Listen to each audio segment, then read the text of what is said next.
So I've started working on the box display that I'm going to do for the Predator Shuriken, and just as something a bit different, I've left the back line there as a straight cut, but the sides and stuff I've actually done a bit of a pattern to the way it's actually cut out, because, I don't know, why not? I like the idea of it being a little bit different. The way I achieved that effect and got it to sort of mesh so nicely back together was to draw a rough outside line to follow, then chase that line around the outside edge with my jigsaw, making sure that when I actually got to the corners, the line straightened up and went through a square edge, and that's what makes it line up nicely. The other thing that I'm going to start working on that some of you may have caught in the background there is the Predator mask. I could have made the decision to actually sculpt one up from scratch. Because of the time factor, I've got to get all these display pieces sort of done up and ready for June. I got this one off eBay from a guy who's based in England who's helped me out with it. He's done a really nice job in the actual sculpt of it, so it's going to save me a bit of time in terms of what I want to do. It's a fiberglass shell type piece, so it's quite lightweight. I'll actually have to thicken that up to actually make it work for what I want to do, and I'll have to sort of cut out some of these details and it will become a pattern piece. I'm actually going to make a solid cast aluminium version, and then I'm going to weather it in a similar way to what I've done with the Shuriken blades and stuff. So the first thing I've actually got to do with this is actually cut out that piece there, because it's going to be an overhang issue when it comes to the casting. This one I'm actually going to try and leave on there. I don't see that one as being a big problem. Once I've done that, I'll actually have to thicken the actual piece so that it's a proper consistency for casting, to actually match the shape and thicken it up to what it should look like. Once I've got that done, believe it or not, what I'm going to have to do is actually slice this down the center into actually 3 pieces, one in the center and one in each half, and I'll have to do the same thing with that as well, because that's a detached piece. You can see that there's a gap there through the eyes. I'll have to cut a piece out here for the center and another piece down the center there as well, and that'll become clear on why I need to do that when we actually get to the molding stage.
So the nature of the sand casting has taught me over time that it's far easier to actually cut out a section than to sort of have to deal with a complicated overhang point. So I've removed the little laser sight piece, which I'll keep, and I'll remount an aluminium version of that once I get the little laser components and all that sort of stuff sorted out. But I've just used the 2-part epoxy as a filler there for the moment. Once that sets, I'll actually start thickening up the mask itself. It's got a pretty good irregular surface on the inside, so I'm just going to be using plaster to actually thicken it up. And I want to get the body of the thickness of it to be around about 2 centimetres thick. It'll vary a little bit, but around about 2 centimetres thick overall.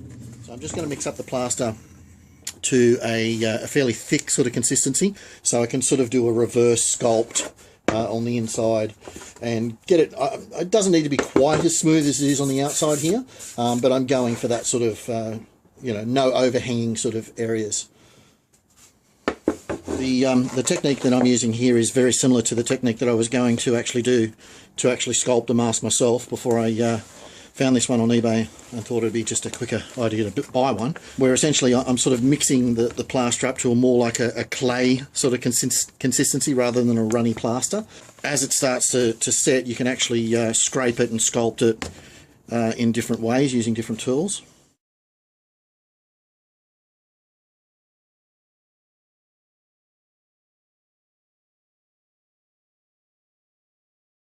The reason why I've gone for such a thick consistency is I don't want the plaster to slump or run down into the lower levels.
Okay, so that's the mask pretty much filled up.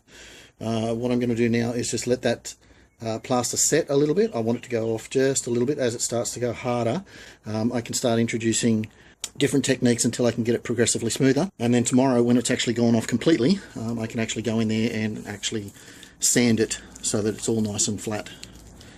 And we can move on to the next part of the process.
Now that it's all cut back and cleaned up, I'm just going to make up a thinner mix to go over that top surface, and then I'll leave it to set so that it's 100% dry, and tomorrow I'll actually be able to hit it with a sander so that it's all nice and smooth.